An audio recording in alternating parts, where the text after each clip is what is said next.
travail, un levier de santé publique. Avec Hélène Boulot, directrice de l'Andiva, Lionel Galmeda, administrateur des mutuelles de France, et Julien Allard, directeur. Bien, mes chers camarades, mes chers frères, messieurs les ministres,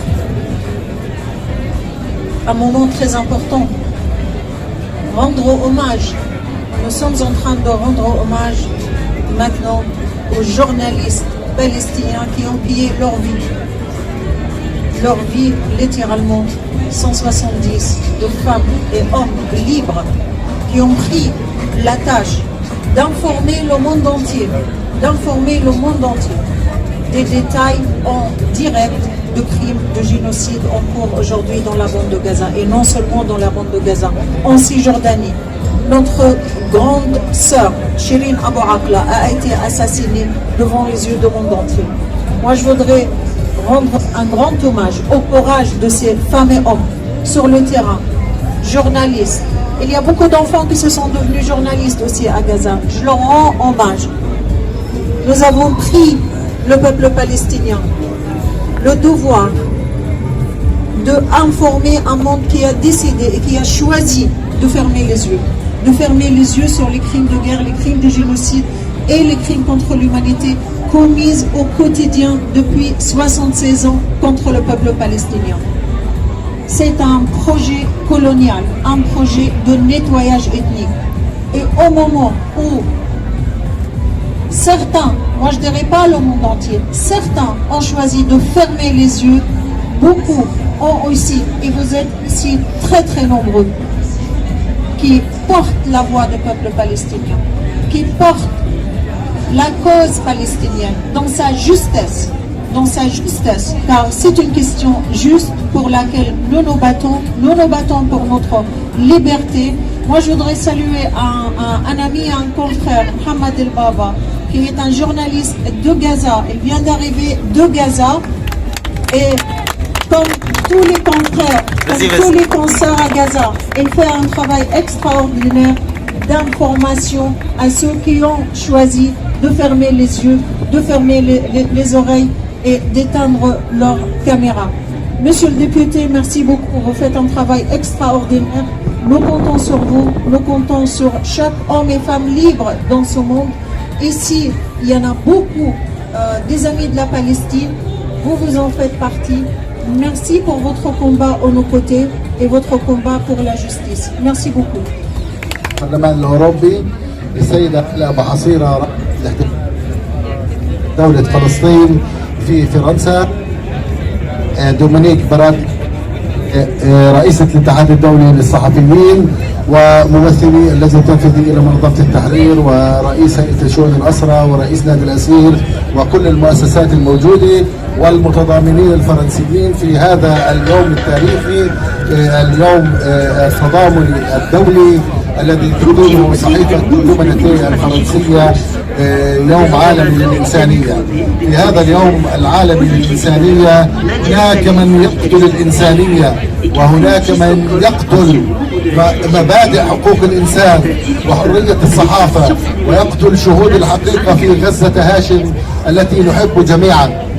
اليوم ونحن نتحدث إليكم نفتقد أكثر من 165 صحفي من شهود الحقيقة ومن من دافعوا عن حقوق الإنسان ورفعوا راية حرية الإعلام في العالم، يقتلهم القتلة المجرمين من دولة الاحتلال الإسرائيلي.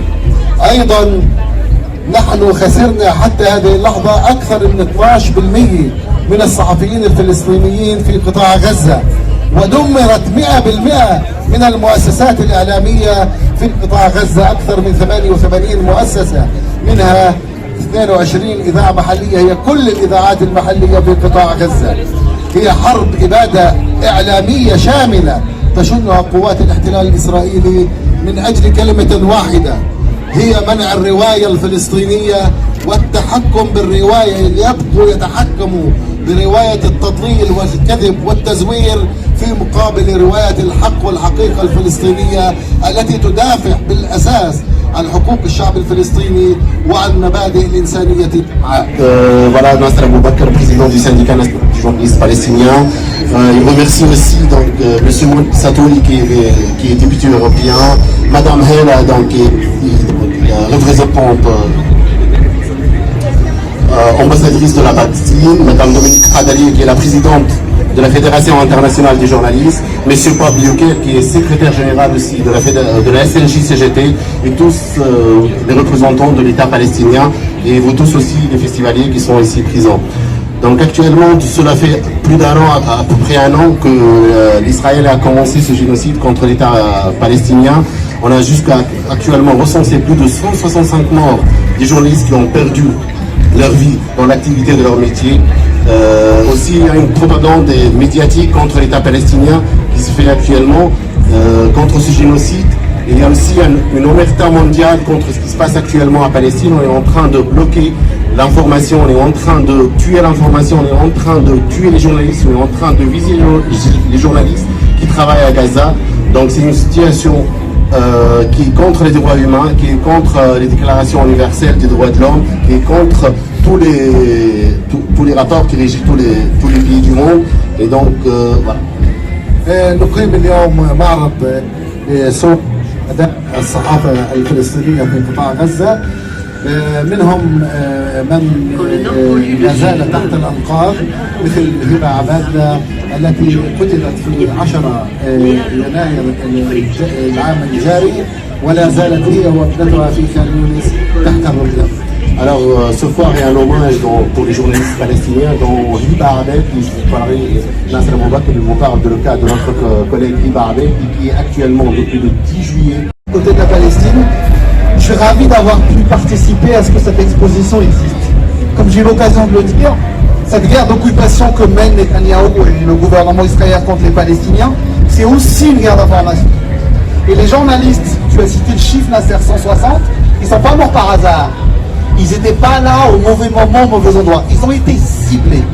Parce que l'objectif du régime israélien, c'est d'empêcher, comme tu l'as dit, le récit palestinien d'exister. C'est de faire en sorte que les atrocités soient niées, que les morts n'existent pas, que les Palestiniens et les Palestiniens soient des invisibles. Ben, on a souhaité, en lien avec le syndicat, faire en sorte d'apporter une petite pierre pour rendre ces journalistes, ces morts vivants, de faire en sorte qu'on les montrer à la face du monde. Et donc on continuera le soutien. Les atrocités que vivent les territoires palestiniens sont horribles, partout. Hein. Il n'y a pas qu'à Gaza, il y a aussi la Cisjordanie, Jérusalem-Est. Partout, une guerre terrible est menée contre les Palestiniens et les Palestiniens. Je rappelle les morts récents, 40 personnes ciblées il y a 2 ou 3 jours. Hier ou avant-hier, une école, du personnel de l'UNRWA ont été ciblés dans une école qui accueillait 12 000 civils, et l'horreur va se poursuivre. J'ai un message pour le nouveau Premier ministre français. Nous n'avons pas encore de gouvernement, mais on a un Premier ministre. Il y a un acte qu'il peut faire, c'est de participer à faire reconnaître la Palestine par les autorités françaises. Ça a été voté à l'Assemblée nationale, ça a été voté au Sénat. Il serait grand que cette patrie qui se prévaut encore comme la patrie des droits de l'homme prenne ses responsabilités, que nos dirigeants aient du courage, et à l'image de d'autres pays membres de l'Union européenne, qu'on reconnaisse enfin l'État palestinien. Ils nous sortent toujours le même discours, nous sommes pour la solution à 2 États. Mais la solution à 2 États, c'est de reconnaître la Palestine. Enfin! Alors, cher Nasser, mesdames et messieurs, madame l'ambassadrice, soyez assurés de notre soutien partout où nous écologistes on siège, à l'Assemblée nationale, au Sénat, lorsqu'on rencontre les autorités françaises, au Parlement européen. J'ai l'honneur et le plaisir de présider la Commission des droits humains au Parlement européen. Soyez assurés que la Palestine sera inscrite et continuera à l'être comme une priorité, parce que notre mobilisation est l'honneur des valeurs européennes. Je vous remercie. Merci. En tant que présidente de la Fédération internationale des journalistes, qui représente, comme vous le savez, quelques 600 000 journalistes dans le monde entier, je tiens à rappeler que ce qui se passe à Gaza et dans les territoires occupés est historiquement jamais vu.